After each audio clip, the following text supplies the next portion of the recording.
good morning guys. Ito ang area ng aming simbahan guys. So ito ang front na, ito ang back door ng aming church. At ito ang sa katabi niyan mayroon computer. Ayan oh. Man, may computer game dyan. At dito palabas. At ito ang aming main gate, ang blown up gate, at doon palabas papuntang roads, main road, palabas yan. At dito papuntang dagat. Dati nasa tabi kami ng dagat, ngayon nasa gitna na kasi marami doon bahay na patayo sa likod ng church. At ito aming church, so mayroon fellowship, naghihintay ng mga kasama. At ako naman nag-prepare sa paggawa ng bulaklak. Ayun na ako guys. Ayan ang ginagawa ko tuwing Sabado, magawa ng church pulpit bouquet. Thank you very much sa inyo guys, sa inyong suporta. Maraming salamat at nag-iisip-isip muna. At ayan guys, oh, nagkala yung bulaklak, kumuha na ng dahon.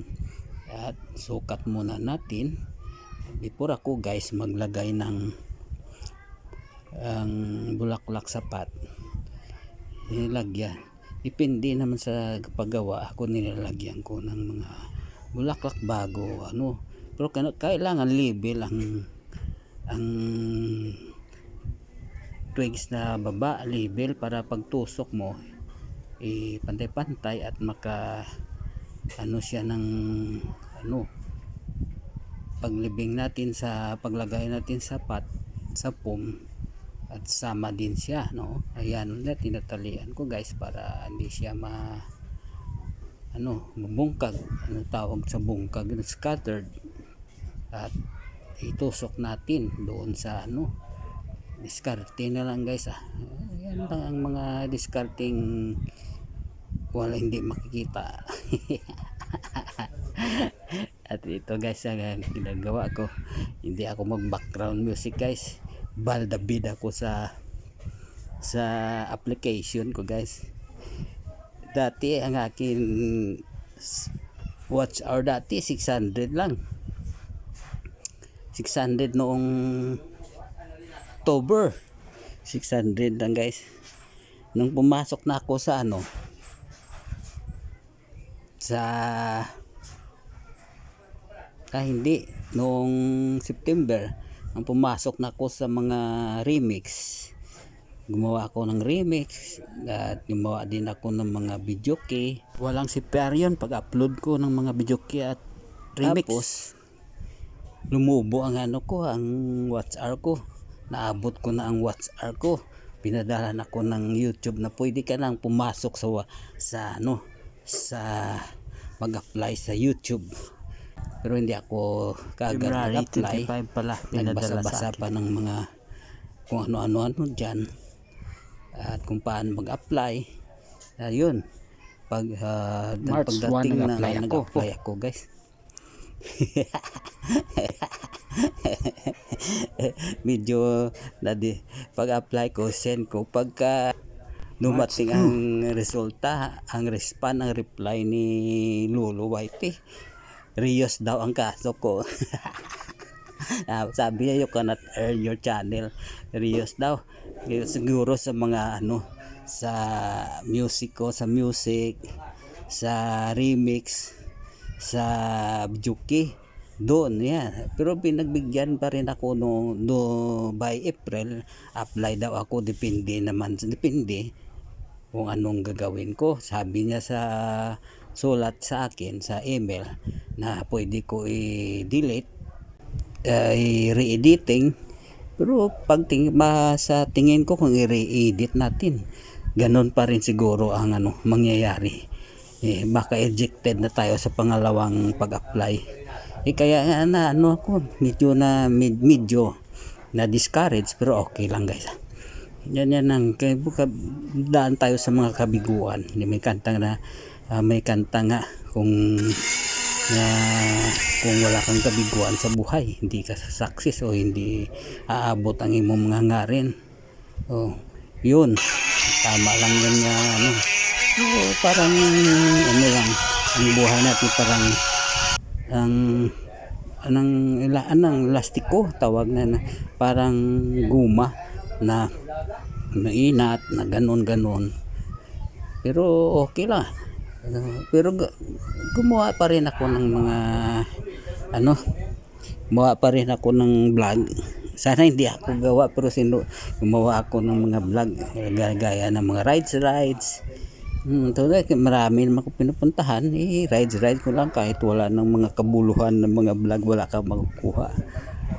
Ayan lang ginawa ko guys, nag-vlog ako at kasi kung stick lang tayo dito sa flowering, hindi naman tayo makaakyat ng watch hour natin kasi hindi masyado mabili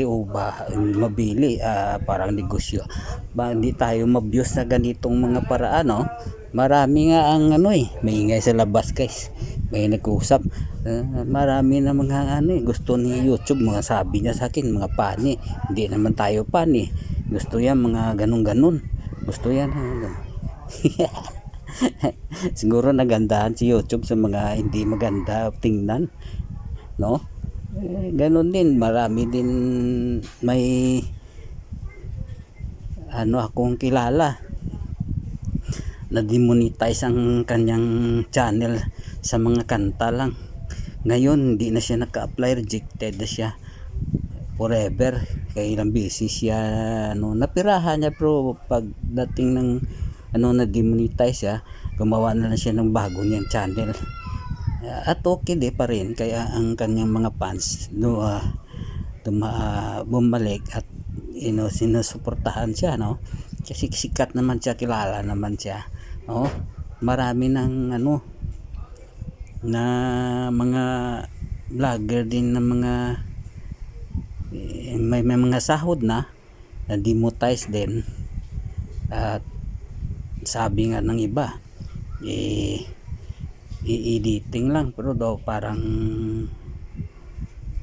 hindi pa yun maganda yun kasi i-reuse ka din yun ng YouTube, kasi pangit naman kung balik-balik mo lang, kasi kaya nga may effort din ng paggawa, pero hindi naman sa atin, sayang na lang sa mga friends ko dyan, ng mga gumagawa ng mga remix mga hindi pala maganda yun, i-reject pala ni Lolo animal, kahit na tayo gumawa reject yan din buhay talaga. Pero tinatawanan ko lang pagkabasa ko ng pagdating ng email ko, medyo nalungkot ako, pero okay lang ganyan lang ang buhay, no? Ganyan ang sabi daw ni, marami siyang pinadala na message sa akin, pero marami na din siya nakuha na pera sa akin, mga vlogs, sa aking mga video, no? Talo ta sa kanya, i-reject tayo, pero siya nakapira na, okay lang, bahala na siya kung anong gusto niya sa channel ko, siya na yung bahala. Dati marami naman nakapira naman siya ng mga previous ko na mga vlogs. Pagbukas ko sa isa kong cellphone, mayroon ng ads, 2 ads at sa ending. Ayan na guys, tapos na nga akong kinagawa. Yan, sabi niya educational daw, may matuto ang tao. Itong mga ginawa ko educational din tong mga magtuturo din kung paano gumawa, kahit na kaunti-unti lang matulong natin sa paggawa ng mga buki-buki o technique sa paggawa ng buki-buki.